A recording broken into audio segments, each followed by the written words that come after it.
খবর, কম সময়ে সব খবর একসাথে আগামী এই 1 ঘন্টার আয়োজনে নুসরাত বৃষ্টি সবাইকে স্বাগত জানাচ্ছি।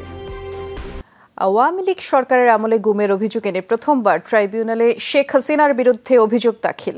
অভিযোগে বিগত সরকারের সময়ের প্রত্যেকটি গুমের তদন্ত চাওয়া হয়েছে। এদিকে পুলিশের এপিসি থেকে ফেলে দেয়া ও গুলিতে নিহত ইয়ামিন হত্যার ঘটনায় শেখ হাসিনা সহ ৭৮ জনের বিরুদ্ধে অভিযোগ দাখিল হয়েছে।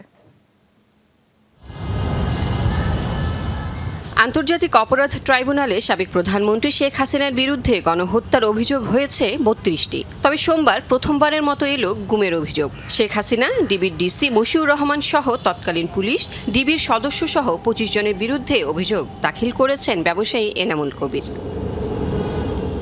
অভিযোগে তিনি বলেন, ২০১৮ সালের ১৭ নভেম্বর নিজ ব্যবসা প্রতিষ্ঠান থেকে তুলে নিয়ে যায় ডিবির সদস্যরা। ২৬ নভেম্বর পর্যন্ত তার কোনো খবর পাননি পরিবারের সদস্যরা। এরপর ব্যবসায়িক প্রতিষ্ঠানে বিস্ফোরক রেখে রাষ্ট্রবিরোধী মামলা দেয়া হয় তার বিরুদ্ধে। প্রায় ৬.৫ মাস কারাগারে ছিলেন তিনি। বর্ণনা করেন সে সময়ের নির্যাতনের কথা। কালো টুপি পরিয়ে এবং হাত পিছনে বেঁধে বিভিন্ন সময় বিভিন্ন রুমে গিয়ে টর্চার করেছে, মেরেছে। ডিসি মশিউর নিজে আমাকে তার পায়ে পরিহিত বুট দিয়ে আমার এই মাথায় আঘাত করেছে, আমাকে নির্যাতন করে তো কাহিল করে ফেলছে। এরপরে ২ জন ডিবির ঘাড়ে ভর করে আমাকে তার রুমে নিয়ে গেছে। অভিযোগে ২০০৯ থেকে ২৪ পর্যন্ত গুমের ঘটনার তদন্ত ও বিচারও চাওয়া হয়েছে। সবগুলো গুমের ঘটনার তদন্ত উনি চেয়েছেন এবং বিচারও এখানে প্রার্থনা করেছেন। আমরা এটা যাচাই বাছাই করে মামলায় ফর্মুলেট করার সময় কিভাবে করবো সেটা আমরা সিদ্ধান্ত নেব। বাকিটা আমরা আইনগতভাবে ভেবে চিন্তে পদক্ষেপ গ্রহণ করব। এদিকে পুলিশের এপিসি থেকে ফেলে দেয়া ও গুলিতে নিহত ইয়ামিন হত্যার ঘটনায় সাবেক প্রধানমন্ত্রী সহ ৭৮ জনের বিরুদ্ধে গণহত্যার অভিযোগ দায়ের হয়েছে আন্তর্জাতিক অপরাধ ট্রাইব্যুনালে। Lovely Bithi, Jamuna News, Dhaka. নতুন কোনো মামলায় গ্রেফতার বা রিমান্ড না চাওয়ায় শ্যামল দত্ত, মোজাম্মেল বাবু এবং শাহরিয়ার কবিরকে কারাগারে পাঠানো হয়েছে। দুপুরে যাত্রাবাড়ি থানার পৃথক ২ হত্যা মামলায় ৭১-এর ঘাতক দালাল নির্মূল কমিটির সভাপতি শাহরিয়ার কবিরকে গ্রেফতার দেখানো হয়েছে। আর অন্য কোনো মামলায় গ্রেফতার না দেখানোয় মোজাম্মেল বাবু ও শ্যামল দত্তকে এজলাসে তোলা হয়নি। শাহরিয়ার কবিরের যাত্রাবাড়ি থানার মামলায় গ্রেফতার দেখানোয় তাকে এজলাসে তোলা হয়। সিএমএম কোর্টে হাজির করা হলে তাদের জামিন আবেদন করে আসামি পক্ষের আইনজীবীরা আদালত জামিন নামঞ্জুর করে ৩ জনকেই কারাগারে পাঠানোর নির্দেশ দেন। এর আগে সকালে সাবেক আইনমন্ত্রী আনিসুল হক ও পুলিশের সাবেক আইজি চৌধুরী আব্দুল আল মামুনকেও রিমান্ড শেষে কারাগারে পাঠিয়েছে আদালত।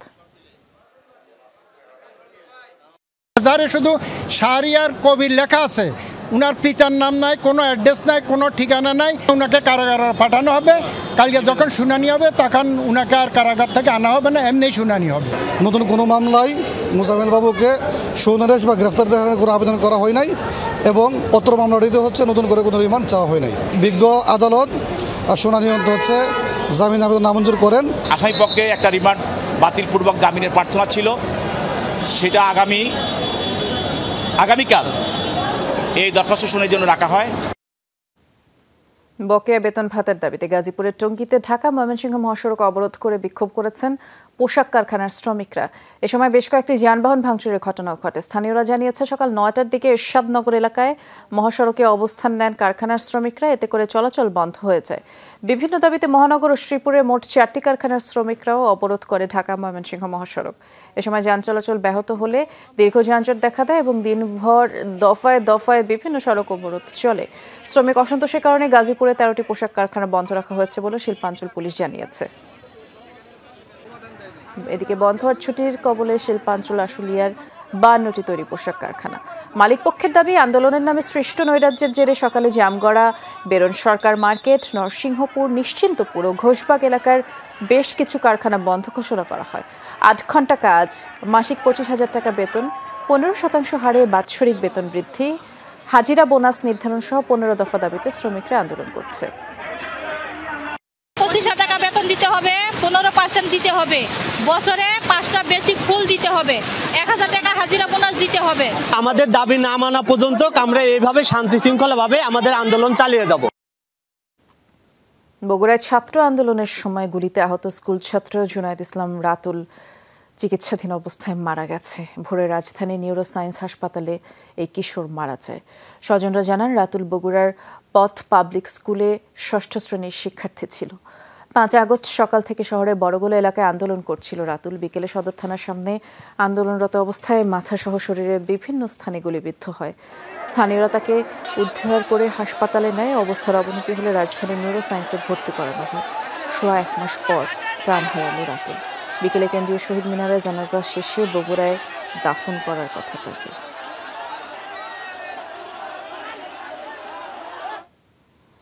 চীনা চিকিৎসকরা চক্ষু বিজ্ঞান ইনস্টিটিউটে ভর্তি আহতদের চিকিৎসার সেবা দিয়েছেন।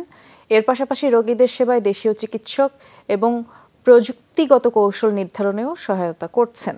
কারো উন্নত চিকিৎসার প্রয়োজন পড়লে দেশের বাইরে নেয়ার কথাও জানিয়েছে হাসপাতাল কর্তৃপক্ষ। নীলু পারভিনের জীবনটা হঠাৎ করেই ঢেকে গেছে আধারে। টিউশনি থেকে ফেরার পথে মোহাম্মদপুর বেড়িবাঁধ এলাকায় আহত হন তিনি। চিকিৎসা নিচ্ছেন জাতীয় চক্ষু বিজ্ঞান ইনস্টিটিউটে। সোমবার সকালে 10 সদস্যের চীনা চিকিৎসকদের একটি দল এই হাসপাতালে এলে চিকিৎসা নেন তিনি। 2 চোখে গুলি লাগছে, এই চোখ দিয়ে তো দেখতে পারি না, আর এই চোখ দিয়ে 2 ফিট 3 ফিট থেকে বেশি দূরে দেখতে পারি না। বাম চোখ দিয়ে খুব কম দেখতে পারি, ডান চোখ দিয়ে দেখতেই পারি না। অপারেশনের পর থেকে ডাক্তাররা বলছে যে আমরা চেষ্টা করতে থাকবো, দৃষ্টি দেওয়া মালিক আল্লাহ, তোমরা আল্লাহকে ডাকো। গণ আন্দোলনে আহত 42 জন ভর্তি আছেন চক্ষু বিজ্ঞান ইনস্টিটিউটে। এদের অনেকের চোখের অবস্থা বেশ খারাপ। ছোটখাটো অপারেশন হলেও অনেকেই এখনো পুরোপুরি ফিরে পাননি চোখের আলো। চোখে আমি দেখি না, এখনো 2টা অপারেশন হয়েছে, দেখি না। এই জন্য আর কি এটাই আমাদের আশা ছিল আর কি, বাইরে যদি কোনো ডাক্তার আসে আমাদেরকে দেখে ওনারা একটা সাজেশন দিলে তাও আমাদের মানসিক শান্তিটা আমরা পাবো। শুধু ডান চোখে দেখা যায় না, আমার ডাক্তাররা বলছে আজকে অপারেশনের ডেট দিয়েছে। লাস্ট অপারেশন হওয়ার পরে বুলেটটা বের করছে ঠিক আছে, কিন্তু এটাতে মানে কিছুই দেখা যাচ্ছে না, একদম অন্ধকার। বুলেট এখনো বাইর করে নাই, কিন্তু মানে এক চোখে আমি আফসা দেখি। জাতীয় চক্ষু বিজ্ঞান ইনস্টিটিউটে চিকিৎসাধীন রোগীদের সেবা দেন চীনা দল। কথা বলেন স্থানীয় চিকিৎসকদের সঙ্গেও। Give us some time.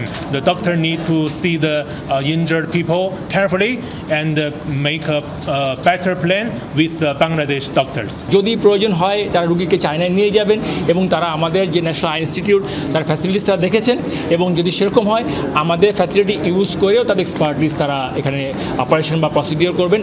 আহতদের চিকিৎসা ব্যবস্থাপনা নিয়ে হাসপাতালের পরিচালক বলেন, দরকারে বিদেশেও নেওয়া হতে পারে আহতদের। আমাদের রোগীদের কর্নিয়া ট্রান্সপ্লান্টের প্রয়োজন হবে এবং প্রয়োজনীয় কর্নিয়া আমরা নেপাল এবং দেশের বাইরে থেকে, ইভেন মার্কিন যুক্তরাষ্ট্র থেকেও আমরা কর্নিয়া পাওয়ার আমাদের সম্ভাবনা আছে এবং আমরা নিশ্চয়তা পেয়েছি। ইটালি এবং এর আগের সপ্তাহে আমরা ইউরোপিয়ান এবং লন্ডনের ডাক্তারদের সাথে আমরা টেলিকনফারেন্স করেছি। ওনারা টেলিকনফারেন্সের মাধ্যমে আমাদেরকে সাহায্য দিচ্ছেন। ঢাকা মেডিকেল ও বার্ন ইনস্টিটিউটে আহতদেরও সেবা দেবে চীনের এই বিশেষজ্ঞ চিকিৎসক দল। প্রধান উপদেষ্টা ডক্টর মোহাম্মদ ইউনূসের আমন্ত্রণে ঢাকা এসেছেন চীনের জাতীয় জরুরি চিকিৎসক দলের এই সদস্যরা। শাকিল হাসান, যমুনা নিউজ, ঢাকা। বিভিন্ন দেশের রাষ্ট্রপ্রধানরা আসতে শুরু করেছেন জাতিসংঘ সাধারণ পরিষদের ৭৯তম অধিবেশনে। যুদ্ধ সংঘাত, বৈশ্বিক অস্থিরতা, অভ্যন্তরীণ রাজনীতি, অর্থনৈতিক সংকট, নানা বিষয়ে আলোচনা শেষে সমাধানের পথও বের করার চেষ্টা করবেন বিশ্ব নেতারা। তবে অন্যান্য বছরের চেয়ে এবার ডক্টর মোহাম্মদ ইউনূসের কারণে বাংলাদেশ বিশেষ গুরুত্ব পাবে বলেই মনে করছেন বিশ্লেষকরা। ডক্টর ইউনূস নিউ ইয়র্কের পথেই আছেন এবং জাতিসংঘের সদর দপ্তর থেকে আরও জানাচ্ছেন আমাদের বিশেষ প্রতিনিধি আব্দুল্লাহ তুহিন। কয়েক ঘন্টা পরই শুরু হতে যাচ্ছে বিশ্ব নেতাদের মিলন মেলা, যেখানে রাজনৈতিক সংকট, বিশ্ব অস্থিরতা, অর্থনৈতিক মন্দার নানা বিষয়ের সমাধানে চলবে বাকবিতণ্ডা। সেখানে অংশ নেবেন জাতিসংঘের সদস্য দেশগুলোর প্রধানরা। ভেতরে সমাধানের আলোচনা চললেও বিভিন্ন দেশের নাগরিকরা সদর দপ্তরের সামনে চালিয়ে যাচ্ছেন প্রতিবাদও। এমন পরিস্থিতিতে বাংলাদেশের প্রধান উপদেষ্টা ডক্টর মোহাম্মদ ইউনূস জাতিসংঘের সাধারণ অধিবেশনে যোগ দিচ্ছেন। পাশাপাশি যুক্তরাষ্ট্রের প্রেসিডেন্টের সাথেও বৈঠক করবেন তিনি। যেহেতু শেখ হাসিনা ভারতে অবস্থান করছেন এবং নানা টানাপোড়েন চলছে, সেই বিষয়টি নিয়ে হয়তো প্রসঙ্গ উঠতে পারে। আমরা যতদূর জেনেছি যে বাংলাদেশের প্রসঙ্গ গতকাল নরেন্দ্র মোদীর সঙ্গে বৈঠকে হয়েছিল। অনেকেই বলছি অন্তর্বর্তীকালীন সরকার কিংবা তত্ত্বাবধায়ক সরকার যেভাবেই পরিচিত হোক না কেন, একটি সরকার যখন থাকে তখন তার প্রয়োজন পৃথিবীর বিভিন্ন জায়গা থেকে বিভিন্ন দেশ থেকে সাহায্য সহযোগিতার ব্যাপারটি, সেটি কিন্তু এবার অর্জন হওয়ার অনেক বেশি সম্ভাবনা। তার কারণ হচ্ছে যে ইমেজের সাথে অর্জনের একটা ব্যাপার জড়িত থাকে। রাজনৈতিক বিশ্লেষকরা বলছেন, বর্তমান রাজনৈতিক প্রেক্ষাপটে জো বাইডেন আর ডক্টর মোহাম্মদ ইউনূসের বৈঠকটি বাংলাদেশের জন্য সবচেয়ে গুরুত্বপূর্ণ। এই বৈঠকে বাংলাদেশের নানা সমস্যার সমাধানের পথ বের হতে পারে।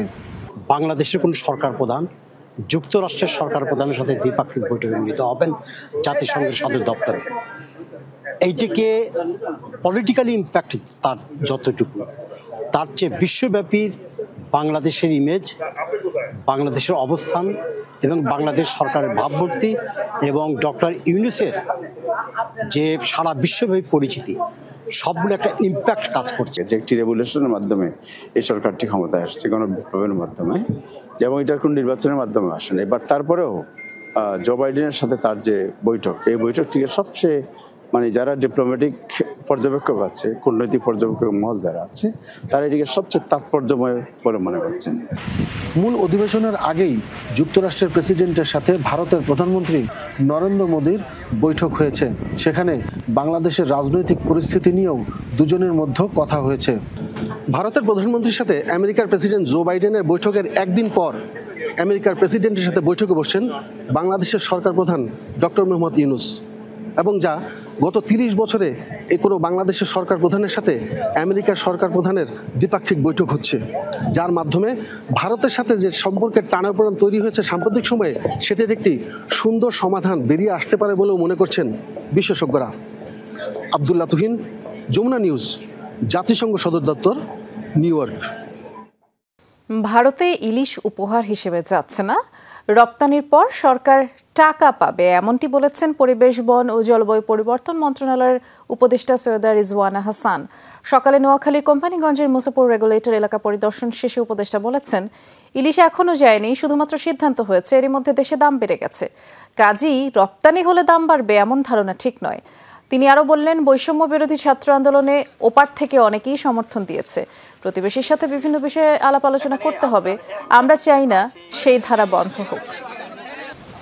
ইলিশ কিন্তু ভারতে উপহার হিসেবে যাচ্ছে না, এটা রপ্তানি করা হবে এবং রপ্তানির টাকাটা বাংলাদেশ সরকার পাবে, সেটা খুব ছোট করে দেখার মতন টাকা না। যারা এই ইলিশটা চাচ্ছেন তারাও কিন্তু এই বৈষম্য বিরোধী ছাত্র আন্দোলনে ওই পারে থেকে অনেক সমর্থন দিয়েছেন।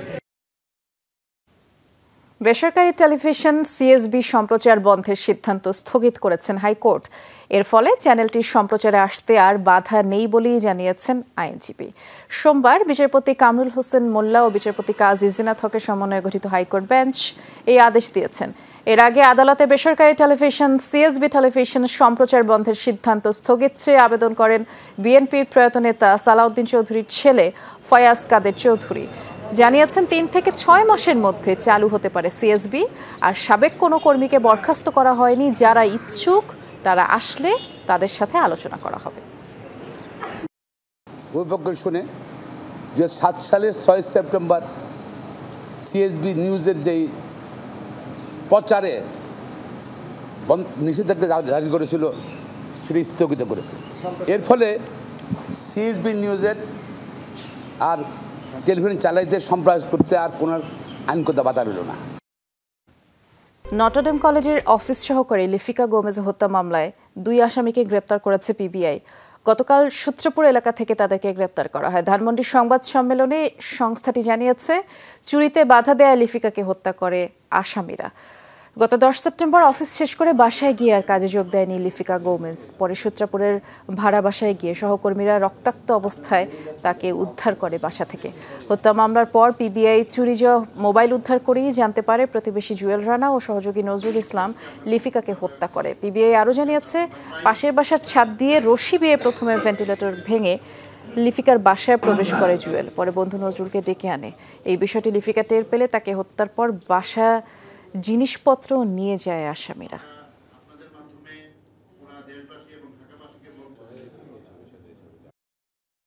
লিপিকা গোমেজকে তার বসতবাড়ির বাসায় নিহত অবস্থায় পাওয়া যায়। তার মাথায় আঘাত ছিল এবং সারা শরীর রক্তাক্ত, বিছানার উপর তার নিথর দেহ। সেই সংবাদটি আপনাদের বিভিন্ন মিডিয়ায় এই সবিস্তারে এসেছে। জুয়েল রানার এক বন্ধু, তার নাম হলো নজরুল। আমরা তাদেরকে গ্রেফতার করি এবং তাদের কাছ থেকে আমরা পুরা ঘটনার ব্যাপারে একটা স্বীকারোক্তি পাই। পার্বত্যাঞ্চলে জাতিগত সংঘাত ছড়ানো নেপথ্যে গুজব বড় ভূমিকা রাখে। আস্থার সংকটের সঙ্গে হিংসা বিদ্বেষ যোগ হয়। খাগড়াছড়ির ঘটনার পর এই বিষয়টি নিয়ে গভীরভাবে ভাববার সময় এসেছে বলে মনে করছেন প্রশাসনের কর্তা ব্যক্তি ও পার্বত্যাঞ্চল গবেষকরা। এদিকে টানা অবরোধের শেষ দিনেও খাগড়াছড়ি থেকে দূরপাল্লার গণপরিবহন ছেড়ে যায়নি। সেখান থেকে বিস্তারিত জানাচ্ছেন সহকর্মী রিয়াজ রায়হান। ক্যামেরায় ছিলেন আরেক সহকর্মী রাকিবুল ইসলাম। যেদিন গণপিটুনিতে জেলা শহরে মামুন নামের এক যুবকের মৃত্যুর খবর ছড়ায়, তার অন্তত 40 ঘন্টা পর দীঘিনালায় শতাধিক দোকানে আগুন দেবার ঘটনা ঘটে। সামাজিক যোগাযোগ মাধ্যমে এ নিয়ে পোস্ট দিলে উত্তেজনা ছড়ায়, যা সহিংসতায় রূপ নেয় পরবর্তীতে। 2 দিন পর জানা যায় সামাজিক যোগাযোগ মাধ্যমে ছড়ানো তথ্যের অধিকাংশই ছিল গুজব। এখন গুজব প্রতিরোধে নতুন করে ভাবছে প্রশাসন। গুজব কিন্তু একটা মারাত্মক এখন সন্ত্রাস হয়ে দাঁড়িয়েছে, কারণ যে ঘটনা ঘটছে সেটাকে গুজব কেন্দ্র করে বিভিন্ন ফেসবুক মিডিয়া ব্যবহার করে এটাকে আরও স্প্রেড করার একটা চেষ্টা চলতেছে। আমাদের উপদেষ্টা মহোদয়রা যারা আসছেন তারাও একমত হয়েছেন গুজবকে প্রতিহত করতে হবে। এই জন্য বিটিআরসি সহ সকলের বা যারা গোয়েন্দা সংস্থা আছে তাদের আমরা সকলের সহযোগিতা নিচ্ছি, যাতে ফার্দার এটাকে যাতে গুজব ছড়িয়ে সন্ত্রাস না করতে পারি। আমরা অনলাইন মনিটরিং কিভাবে করা যায় এটা নিয়ে আমরা কাজ করছি এবং যেন আমার অনুরোধ বা রিকোয়েস্ট থাকবে সর্বপ্রতি যেন এটা যাচাই বাছাই করে তারা যেন প্রতিক্রিয়া দেখায়, তাহলে হয়তো পরিস্থিতি খুব দ্রুত স্বাভাবিক হয়ে যাবে। দীঘিনালার আগুনে যারা ক্ষতিগ্রস্ত হয়েছেন তাদের তালিকা প্রায় চূড়ান্ত করেছে প্রশাসন। সে অনুযায়ী দেয়া হবে সহযোগিতা।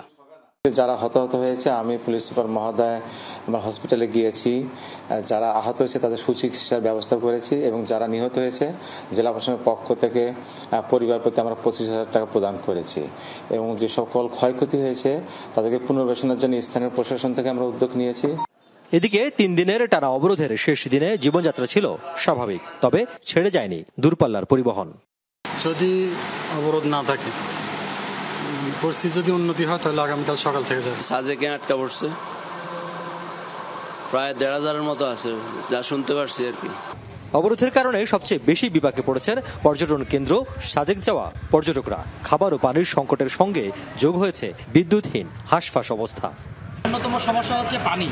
আমরা পানি পাচ্ছি না পর্যাপ্ত এবং খাবারের প্রবলেম হচ্ছে, খাবারের অনেক প্রবলেম হচ্ছে, আর আমরা এখান থেকে যেতেও পারছি না। এটা আমাদের অনেক বড় একটা প্রবলেম হয়ে দাঁড়িয়েছে।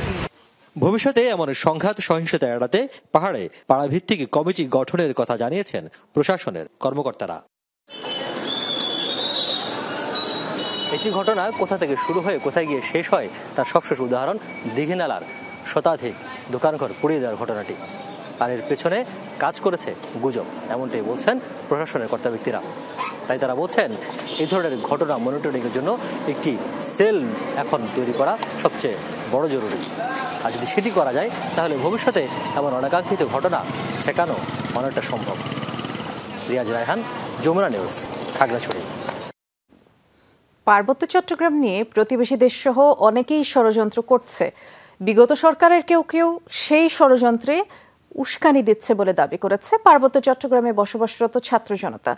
বাঙালিদের উপর হামলা, নির্যাতন ও অগ্নিসংযোগের প্রতিবাদে জাতীয় প্রেস ক্লাবের সামনে আয়োজিত মানববন্ধন থেকে এসব দাবি করা হয়। বক্তারা বলেন, পার্বত্য চট্টগ্রাম ঘিরে দীর্ঘদিন ধরেই ষড়যন্ত্র চলছে।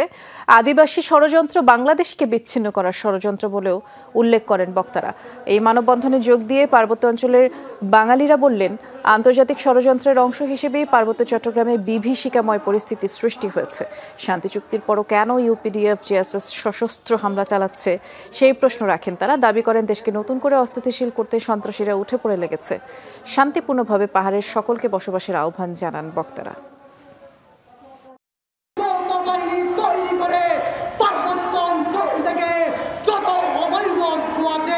সব অবৈধ অস্ত্র বাজেয়াপ্ত করার উদাত্ত আহ্বান জানাচ্ছে। দেশকে অস্থিতিশীল করার পায়তারায় পার্বত্য চট্টগ্রামের দীঘিনালায় সেই মামুনকে হত্যা করা হয়। সুতরাং এই আদিবাসী চক্রান্ত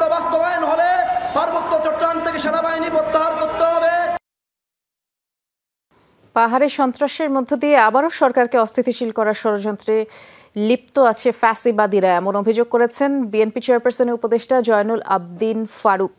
সকালে জাতীয় প্রেস ক্লাবের সামনে মানববন্ধনে তিনি অবিলম্বে শেখ হাসিনা সহ ভারতে অবস্থানরত স্বৈরাচারের দোসরদের হস্তান্তরের দাবি জানান। একই সাথে অন্তর্বর্তী সরকারকে শেখ হাসিনা সরকারের দুর্নীতির বিরুদ্ধে ব্যবস্থা নেওয়ারও আহ্বান জানান। বলেন, উন্নয়নের নামে চুরি করেছে আওয়ামী লীগ, কালো টাকা আর অবৈধ অস্ত্রের জোরে আবারও তারা সংঘবদ্ধ হবার চক্রান্ত করছে বলেও মন্তব্য করেন জয়নুল আবদিন ফারুক। বাংলাদেশের মানুষ যারা 16 বছর এই স্বৈরাচারী শেখ হাসিনার অত্যাচারে জর্জরিত ছিল, যিনি আপনার দেশে অবৈধভাবে বিনা পাসপোর্টে বাংলাদেশের শত শত মামলা থাকার পরেও কি করে আপনার দেশে অবস্থান করছে। শিল্প অধ্যুষিত এলাকার মাটিতে অতিমাত্রায় ভারী ধাতুর উপস্থিতি পাওয়া গেছে, যার ফলে সেসব এলাকায় উৎপাদিত সবজিতেও ক্যান্সার হতে পারে এমন উপাদান মিলেছে। বিশেষ করে আলু, লাল শাক, বেগুন আর শসায় অতিমাত্রায় পাওয়া গেছে। গবেষণা প্রতিবেদন প্রকাশ করে এই তথ্য জানিয়েছে নিরাপদ খাদ্য কর্তৃপক্ষ। যমুনা নিউজকে গবেষকরা বলছেন, পুরো দেশের মাটির অবস্থা নিয়ে বড় পরিসরে গবেষণার সময় এসেছে। শিল্প কারখানা অধ্যুষিত ঢাকা, নারায়ণগঞ্জ, গাজীপুর আর জামালপুর, শেরপুর ও ময়মনসিংহ অনেকটা কৃষি নির্ভর এলাকা। এসব স্থান থেকে 9 ধরনের সবজির নমুনা নিয়ে গবেষণা করেছে নিরাপদ খাদ্য কর্তৃপক্ষ। উদ্দেশ্য ছিল কোন ধরনের মাটিতে কি কি ভারী ধাতু এবং সেখানে উৎপাদিত ফসলে এর পরিমাণ কেমন সেটা জানা। গবেষণায় এসেছে, শিল্প কারখানা যেখানে বেশি সেসব এলাকায় উৎপাদিত লাল শাক, বেগুন, আলু, টমেটো, পটল, শসা, বাঁধাকপি, ঢেঁড়স আর শিমের মধ্যে আর্সেনিক, ক্যাডমিয়াম, ক্রোমিয়াম আর সীসার পরিমাণ উদ্বেগজনক। অন্যদিকে শিল্প অধ্যুষিত নয় এমন এলাকায় শাকসবজির মধ্যে ওইসব ধাতুর হার অনেক কম। আমরা শুধুমাত্র লাল শাক খাই না, যেটা আমাদের এস্টিমেটেড ক্যান্সার রিস্ককে আরও বাড়ায় দেবে। তো এই যে হেভি মেটালগুলো যেগুলো প্রত্যেকটার ক্ষেত্রে আমরা পেয়েছি, তার মধ্যে যে আর্সেনিক, ক্যাডমিয়াম, লেড, ক্রোমিয়াম, এই 4টা হেভি মেটালই আমাদের আসলে মেজর কনসার্নের জন্য এই হেভি মেটালগুলোর যে পরিমাণগুলো আছে, এই পরিমাণগুলো আর একটু লার্জ স্কেলে আসলে করা দরকার। নিরাপদ খাদ্য কর্তৃপক্ষের অর্থায়নে গবেষণাটি করেছে বাংলাদেশ কৃষি বিশ্ববিদ্যালয়ের গবেষক দল। প্রশ্ন ছিল, সবজিতে কিভাবে মিলছে ক্ষতিকর উপাদানগুলো। যে আর্সেনিকের কন্টামিনেশন বেশি হয় যখন আমরা এই যে ইরিগেশন ওয়াটার বেশি পরিমাণে উইথড্র করছি, সেটা যখন দিচ্ছি, এই ইরিগেশন ওয়াটারের মধ্যে যদি আর্সেনিক থাকে তাহলে সেটা মাটিতে অ্যাড হয়, মাটিতে আর্সেনিকের পরিমাণ বেড়ে যায়। অন দ্য আদার হ্যান্ড যদি ক্যাডমিয়ামের কথা চিন্তা করি, ক্যাডমিয়ামের মেজর সোর্স আমরা বলি হচ্ছে আমাদের ক্যাডমিয়াম কন্টামিনেটেড ফার্টিলাইজার যদি হয়, স্পেশালি ফসফেটিক ফার্টিলাইজার। এরকম আমার ফার্টিলাইজার যেটা আমরা ইউজ করছি, এটা যদি ক্লিন না হয়, এর মধ্যে যদি ক্যাডমিয়াম থাকে, তাহলে আমাদের সয়েলের মধ্যে ওই ক্যাডমিয়ামটা অ্যাড হবে, ক্যাডমিয়াম কন্টামিনেটেড হতে পারে। গবেষকরা বলেন, মাটি সংক্রমণের কারণে ওই ভারী ধাতু সবজি থেকে সরানোর উপায় থাকে না।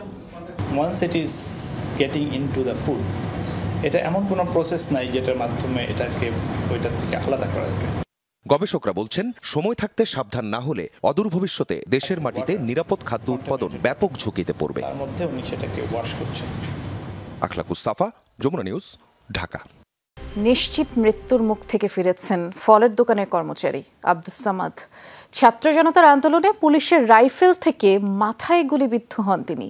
গুলিবিদ্ধ ছেলেকে বাঁচাতে মায়ের শেষ সম্বল জমিটুকু বিক্রি করেছেন। তবুও কোনো হাসপাতালই সামাদের মাথার অপারেশন করতে রাজি হচ্ছিলেন না। সবশেষ ইবনে সিনা হাসপাতালে সম্পূর্ণ ফ্রিতে তার সফল অপারেশন সম্পন্ন হয়। সামাদের অপারেশনে নেতৃত্ব দেওয়া চিকিৎসক বলেছেন, মৃত্যুর খুব কাছ থেকে ফিরেছেন সামাদ। 19 জুলাই যখন ছাত্র জনতার আন্দোলনে পুরো রাজধানী উত্তাল, সেই উত্তাল সময়ে ফলের দোকানের কর্মচারী সামাদও তার বন্ধুদের সাথে উত্তরার আজমপুর এলাকায় আন্দোলনে অংশ নেন। এক পর্যায়ে পুলিশ আন্দোলনকারীদের গুলি করে, কয়েকজনের সাথে সামাদও গুলিবিদ্ধ হন। বন্ধুদের সাথে আন্দোলনে গেছিলাম, তারপর ঘটনাটা ঘটছিল। পিছন দিক থেকে গুলি এসে লাগলো, তারপর আমি পড়ে যাই, তারপর আর কিছু বলতে পারি না। অনেক মেডিকেলে ঘোরার পর বলছে যে গুলি বের করতে হইব না, এমনি ভালো হইব। তারপরে এই মেডিকেলে আসা হইলো। এরপর প্রাণ বাঁচানোর যুদ্ধ শুরু সামাদের পরিবারের। গৃহকর্মীর কাজ করা মা শেষ সম্বল জমিটুকু বিক্রি করে দেন সন্তানের চিকিৎসায়। রাজধানীর বিভিন্ন হাসপাতালে চিকিৎসা নিলেও মাথায় অপারেশনের ঝুঁকি নেয়নি কেউ। মাথায় বুলেট নিয়ে অনিশ্চিত সময় পার করছিলেন সামাদ। আমার একটু জমি আছিল, 1 লাখ টাকা বেচছি, একটা ভ্যান গাড়ি আছিল, এটা বিক্রি করছি। বিক্রি করে তখন আমি এটিতে চিকিৎসা করছি। তখন আমি দেখি যখন আমি ভাতও খাইতে পারি না, আমি ঘর ভাড়াও দিতে পারি না, 3 মাসের রুম ভাড়া পাচ্ছি। তখন আমি ছেলেরে দেশে পাঠাই দিছি। দেশে যাইয়া এই সাইড পুরাটা অবশ্যই গেছে, জিম জিম করে ফোন দিছে। সামাদের মাথায় এই ঝুঁকিপূর্ণ অপারেশনে এগিয়ে আসেন ইবনে সিনা হাসপাতালের একদল তরুণ চিকিৎসক। গুলির অবস্থান অনুযায়ী সামান্য এদিক সেদিক হলেই ছিল নিশ্চিত মৃত্যু। তবুও সাহস আর ঝুঁকি নিয়ে অপারেশনের সফলতায় উচ্ছ্বসিত তারা। বুলেটটা যে জায়গায় লোকেটেড ছিল 0.5 সেন্টিমিটার ডিস্টেন্স, যেটা আমরা বললাম, তো টিম কেন্দ্রিক সবচেয়ে বড় ভয় যেটা ছিল যে একটু হাত স্লিপ হলেই জিনিসটা পুরোপুরি এলোমেলো হয়ে যাবে, একটু ভিতরে চলে গেলেই রোগীটা অন টেবিল মারা যেতে পারে। পুরো বুলেটটাই বের হয়েছে এবং অপারেশনের পরপরই তার জ্ঞানও ফিরেছে। আমাদের ইবনে সিনা ধানমন্ডি হসপিটালে তার অপারেশন সম্পন্ন হয় এবং অপারেশনের পরে আমরা তাকে এখানে নিয়ে আসি এবং এখন সে এখানে এই ডাক্তারের আন্ডারেই আমাদের সে ট্রিটমেন্ট নিচ্ছে। সামাদের পরিবারের চাওয়া অন্তর্বর্তী সরকার যেন কর্মসংস্থানের একটা ব্যবস্থা করে দেয় তাদের।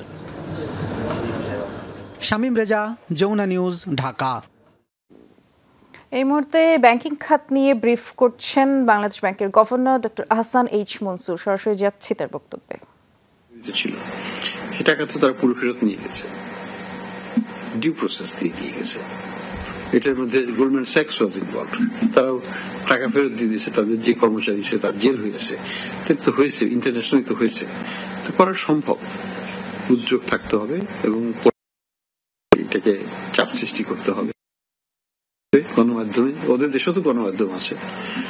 ইংল্যান্ডে আমরা এফটির সাথে ইন্টারভিউ দেবো, আমরা ওখানে চাপ সৃষ্টি করবো। স্যার, আমার নাম মাসুম মিয়া, স্যার আমি চ্যানেল 24 কাজ করি। স্যার, আপনি যদি একটু বোঝার জন্য আপনাকে প্রশ্ন অডিট করা হবে 9টি ব্যাংকে, অর্থাৎ এই 9টি ব্যাংক বলতে যে কারেন্ট অ্যাকাউন্ট ব্যালেন্স যে নেগেটিভ 9টি ব্যাংকের, সেই ব্যাংকগুলোর তো এই তালিকায় অন্তর্ভুক্ত করছেন। সবচেয়ে বেশি যারা ক্রাইসিস প্রন তাদেরকেই আমরা এখানে নিয়ে আসছি। আমরা তাদেরকে ডেইলি মনিটরিং করি।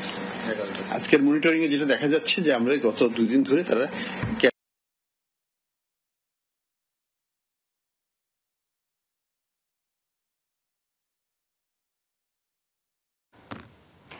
ব্যাংকিং খাত নিয়ে ব্রিফ করছিলেন। দুঃখিত, আমরা কথা ঠিকঠাক মতো শুনতে পারিনি। পরের খবরে চলে যাচ্ছি।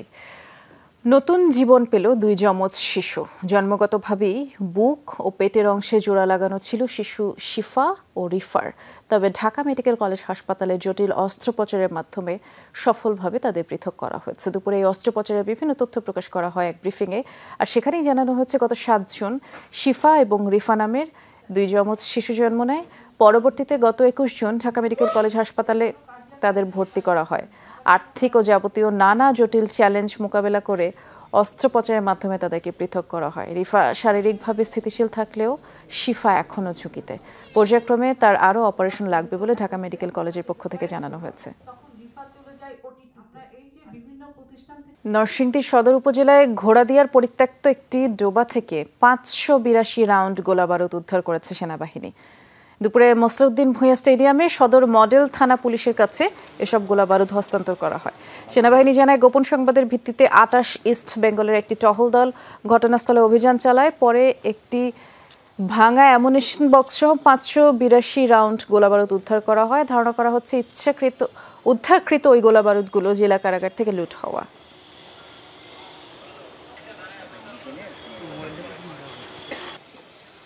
রাজধানী ঢাকা সহ দেশের সব মেট্রোপলিটনের গণপরিবহনে শিক্ষার্থীদের হাফ ভাড়া নিয়ে নতুন সিদ্ধান্ত নিয়েছে ঢাকা পরিবহন মালিক সমিতি। এই নতুন সিদ্ধান্ত অনুযায়ী সাপ্তাহিক ছুটির দিনেও গণপরিবহনে শিক্ষার্থীরা হাফ পাস সুবিধা পাবেন। দুপুরে ঢাকার রমনা ইঞ্জিনিয়ারিং ইনস্টিটিউশন মিলনায়তন এক সেমিনারে এই ঘোষণা দেন ঢাকা সড়ক পরিবহন মালিক সমিতির সাধারণ সম্পাদক মোহাম্মদ সাইফুল আলম। জানিয়েছেন, সিদ্ধান্ত অনুযায়ী 24 সেপ্টেম্বর থেকে সপ্তাহে 7 দিনই হাফ ভাড়া কার্যকর হবে। ইউনিফর্ম অথবা ছবিযুক্ত পরিচয়পত্র দেখানো সাপেক্ষে শিক্ষার্থীরা হাফ পাস সুবিধা গ্রহণ করতে পারবেন। আর সাপ্তাহিক ছুটির দিন সহ 7 দিনই শিক্ষার্থীরা এই হাফ পাস সুবিধা গ্রহণ করতে পারবেন বলে তিনি জানিয়েছেন। সভায় আরও জানালেন, আগের সময়সীমা বাতিল করে ভোর 6টা থেকে রাত 12টা পর্যন্ত শিক্ষার্থীদের সুবিধা দেওয়ার সিদ্ধান্ত নেওয়া হয়েছে। ঢাকা সড়ক পরিবহন সমিতি এবং বাংলাদেশ সড়ক পরিবহন সমিতি আমরা এই 7 দিন গ্রহণ করেছি এবং তাদের জন্য এটা মঞ্জুর করেছি। প্রজন্মের জন্য আমরা যে জিনিসটা রেখে যেতে চাই সেটা ভালো কিছু। তো আমরা আমাদের দায়িত্বের জায়গা থেকে কাজ করব। স্বাস্থ্য খাতের সংস্কারে সবার আগে রোগীর সুচিকিৎসা আর চিকিৎসকদের নিরাপত্তা নিশ্চিত করা দরকার। রোগের চিকিৎসার খরচ কমাতে না পারলে এ খাতে আদৌতে খুব একটা পরিবর্তন আসবে না বলেই মত অ্যালায়েন্স ফর হেলথ রিফর্ম বাংলাদেশের। বিশ্ববিদ্যালয়, হাসপাতাল, এনজিওদের নিয়ে 26টি সংগঠনের অ্যালায়েন্স এটি, যা তৈরি হয়েছে 20 আগস্ট। অ্যালায়েন্সের প্রথম গোলটেবিল আলোচনার বিষয় ছিল স্বাস্থ্য খাতের সংস্কার। এতে বলা হয়েছে, জাতীয় স্বাস্থ্য কর্তৃপক্ষ করতে হবে হেলথ সার্ভিস কমিশন করারও পরামর্শ দেওয়া হয়। বক্তারা বলেন, ওষুধের দামও মানুষের নাগালের মধ্যে রাখতে আলাদা কর্তৃপক্ষ হতে পারে।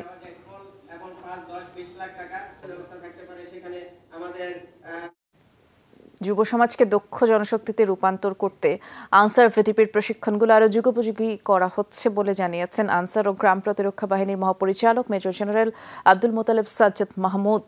সকালে মানিকগঞ্জের ঘিওরে ডাক্তার আব্দুর রহিম খান মহিলা কলেজে 10 দিনব্যাপী গ্রামভিত্তিক ভিডিপি মৌলিক প্রশিক্ষণে এসব কথা তিনি বলেন।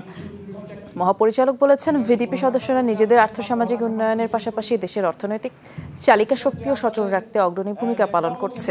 এবছর দেশের 30,000 নারী পুরুষকে মৌলিক প্রশিক্ষণের আওতায় আনা হবে বলেও জানান তিনি। আলাদা বিশেষত্বের প্রয়োজন। আপনারা তরুণ হিসেবে সবার কাছে তো মোবাইল আছে, সবাই উদ্দেশ্যটা পাইছেন। আমাদের অনেকগুলো প্রশিক্ষণ আছে, আমরা সেই প্রশিক্ষণগুলোকে অনেক যুগোপযোগী করতেছি। আপনাদের মধ্যে থেকে নির্বাচন করে আমরা কাউকে যারা যেটাতে প্রযোজ্য তাদেরকে, যারা উদ্যোক্তা হিসেবে যাদের সম্ভাবনা আছে তাদেরকে ওই পর্যায়ের প্রশিক্ষণের উন্নত প্রশিক্ষণের ব্যবস্থা করব। আমাদের সেটা কাঠামোগতভাবে অলরেডি আছে।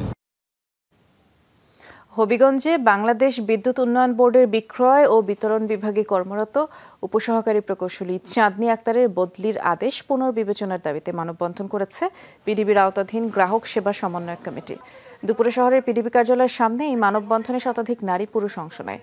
বক্তারা বলেন, চাঁদনী আক্তার সরকারের রাজস্ব আদায়, অবৈধ বিদ্যুৎ চুরি রোধ সহ আন্তরিকতার সাথেই পিডিবির গ্রাহকদের সেবা দিয়ে যাচ্ছেন এবং সরকারি কর্মকর্তা হিসেবে বদলি প্রক্রিয়া স্বাভাবিক হলেও সাধারণ গ্রাহক হিসেবে তার বদলির আদেশ পুনর্বিবেচনার দাবি জানানো হয় এই মানববন্ধন থেকে।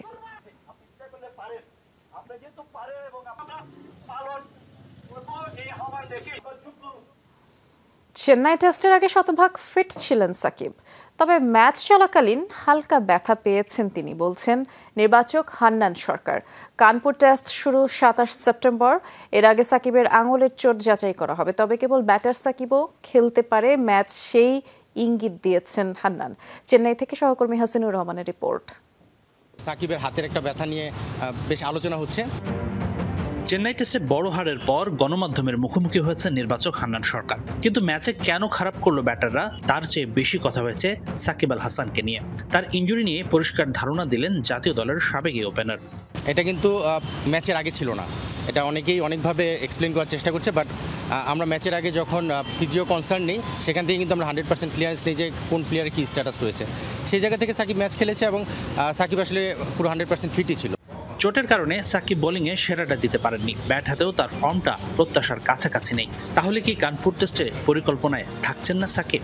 এমন প্রশ্নের জবাবে হান্নান বলছেন, চোট গুরুতর নয়, আগামী 2 দিন অনুশীলন সেশনে পর্যবেক্ষণ করা হবে তাকে। তবে বোলিংয়ের জন্য ফিট না হলেই যে বাদ পড়ছেন সাকিব তাও নয়, কারণ চেন্নাই টেস্টে তার ব্যাটিংটা মনে ধরেছে টিম ম্যানেজমেন্টের। অলরাউন্ডার হলেও সে যদি ব্যাটিং ভালো করে সে ব্যাটসম্যান হিসেবে খেলতে পারে, সে যদি শুধু বোলিং ভালো করে সে বলার হিসেবে খেলতে পারে। এখানে যেভাবে ও খেলছে গত 2টা ইনিংসে আমার কাছে সেটা দেখে মনেই হয়নি কোথায় কোনো সমস্যা আছে বলে। বিকজ আপনি দেখবেন পেস বোলিং যেভাবে হ্যান্ডেল করেছে, স্পিন যেভাবে হ্যান্ডেল করেছে, প্রিভিয়াসলি হয়তো সে যেভাবে স্ট্রাগল করছিল এই 2টা ইনিংস দেখে কিন্তু একদমই সেটা মনে হয়নি। চেন্নাই টেস্টে ব্যাটাররা ব্যর্থ হয়েছেন, তাই তো কানপুর টেস্টের একাদশে মাহমুদুল হাসান জয়ের সুযোগ পাওয়ার সম্ভাবনা তৈরি হয়েছে। সেই সাথে কন্ডিশন বিবেচনায় একাদশে সুযোগ পেতে পারেন তাইজুল ইসলামও। তবে সবকিছু চূড়ান্ত হবে পিচ দেখার পর। এটা নিশ্চিত করে বলাই যায় চেন্নাই টেস্টে অনেকগুলো ভুল করেছে বাংলাদেশ, বিশেষ করে ব্যাটিং ডিপার্টমেন্টে। তাই তো কানপুর টেস্ট শুরুর আগে যে কদিন সময় আছে সেই কদিনে নিজেদের ভুলগুলো যতটা সম্ভব শুধরে নেবার পরিকল্পনা এখন টিম ম্যানেজমেন্টের। টেস্টের পর ভারতের বিপক্ষে 3 ম্যাচের টি-20 সিরিজ। বিশ্বকাপের পর এবারই প্রথম এই ফরম্যাটে খেলবে টাইগাররা। পরবর্তী বিশ্বকাপ 2026 সালে। এর আগে কি নতুনভাবে দল সাজাবেন নির্বাচকরা? এমন প্রশ্নের জবাবে হান্নান বলছেন, আপাতত দলে বড় পরিবর্তন আনার পরিকল্পনা নেই, তবে নতুন বছরে ঢেলে সাজানো হবে টি-20 স্কোয়াড। বিপিএলের আগ পর্যন্ত বা নেক্সট ক্যালেন্ডার ইয়ারে ঢোকার আগ পর্যন্ত এই 6টা টি-20তে আমরা খুব ম্যাসিভ কিছুতে যাওয়ার চিন্তা করছি না। বাট টি-20 ওয়ার্ল্ড কাপ যেটা আমি মনে করি যে এটা আমাদের হাতে বেশ ভালো সময় রয়েছে। কানপুর টেস্ট শুরুর আগের দিন নয়তো দ্বিতীয় দিন ঘোষণা করা হতে পারে টি-20 দল। হাসানুর রহমান, যমুনা স্পোর্টস, চেন্নাই, ভারত। এই ছিল সব খবরের সব আপডেট। সাথে থাকার জন্য ধন্যবাদ। নিরাপদে থাকবেন।